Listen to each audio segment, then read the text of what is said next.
Hello, I trust this message finds you well. It's been quite some time since we've had a video message for our members for a myriad of reasons that we're all too familiar with.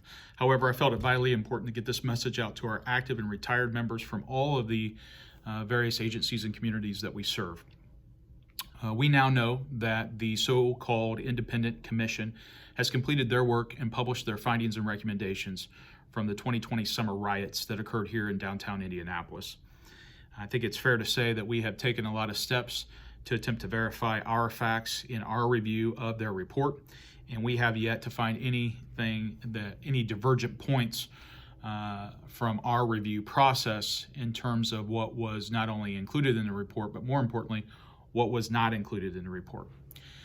To put it succinctly, we have been able to determine through various discussions, reviews, and findings of our own that the report is not a fair and accurate representation of what occurred, and it appears to be directed in a manner to throw our officers under the bus, which is unacceptable. With that being said, I have taken the additional step this week to meet one-on-one with the mayor of Indianapolis and make our position exceedingly clear on this point. We will continue our review process, and we have a simple message that needs to be heard loud and clear and repeated by our officers and their families, and that is this: facts matter, and play the tapes.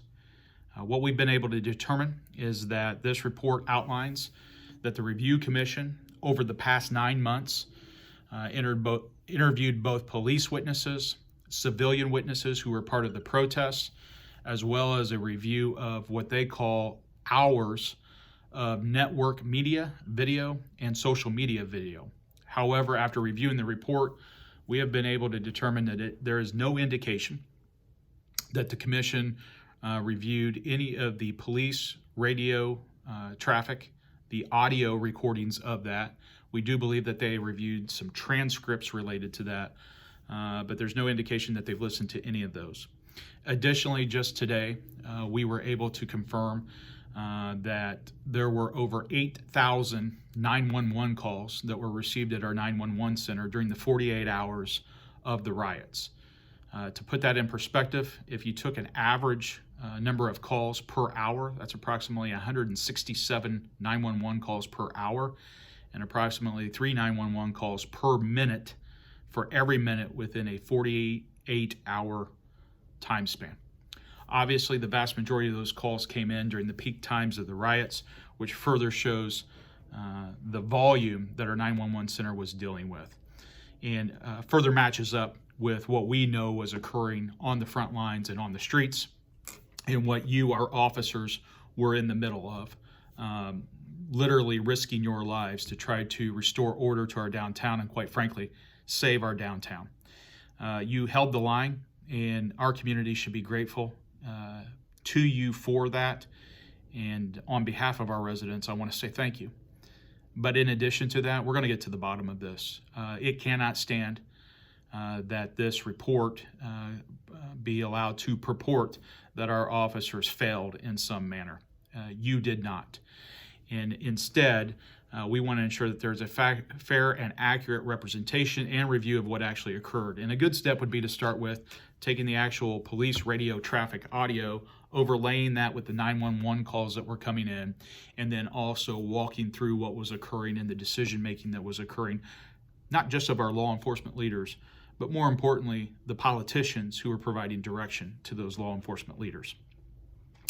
In the interim, it is very clear that the latest report has opened a lot of privately held and deep wounds of our officers, many of the folks who were involved in these events and were on the front lines those nights. I really want to strongly encourage you that if you know someone who's struggling, please refer them to the proper channels to have good wellness follow-up, just spot checks, a little preventative maintenance, if you will, and be your brothers and sisters keeper in doing that. Finally, I want to encourage everyone to make time.